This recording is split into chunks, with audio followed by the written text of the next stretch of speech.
অহা 6 তাৰিখে আমি নিযুত মইনা আঁচনিৰ ধন 6 তাৰিখৰ পৰা আমি বিতৰণৰ শুভ আৰম্ভণি কৰিম।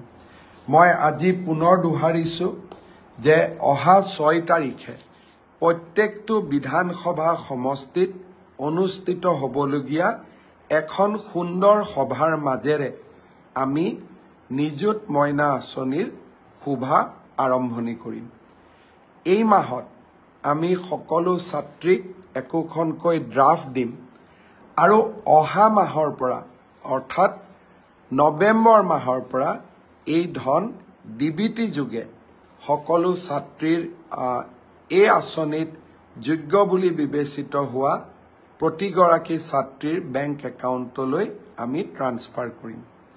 আৰু কোনোবা ছাত্ৰী যদি ভুলত বাদ পৰি যায় আপোনালোকে মোক জনাব, মই তৎকালীনভাৱে ব্যৱস্থা ল'ম।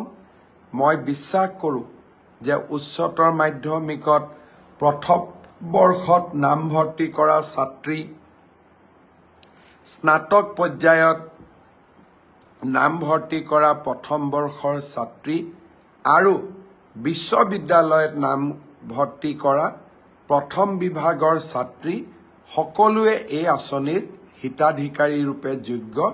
কোনোবাই যদি এই আঁচনিৰ পৰা বাদ পৰিছে আমাক নিশ্চয় জনাব।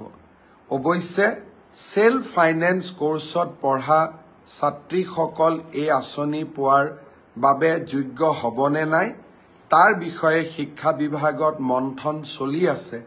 সেইবাবে সেল্ফ ফাইনেন্সত পঢ়া ছাত্ৰীসকলক কিছু দিন অপেক্ষা কৰিবৰ বাবে মই অনুৰোধ জনাম।